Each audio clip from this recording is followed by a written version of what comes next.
Hello friends, welcome to my channel. Speech on Independence Day. Good morning everyone.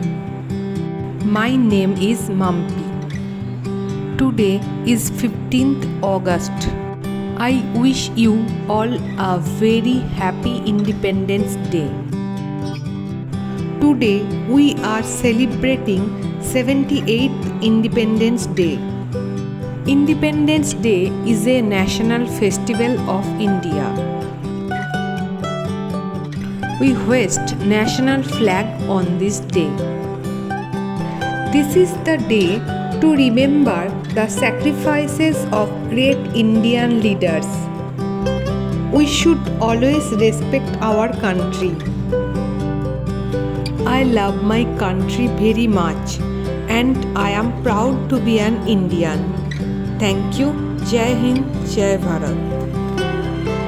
If you like my video, please like, share and subscribe.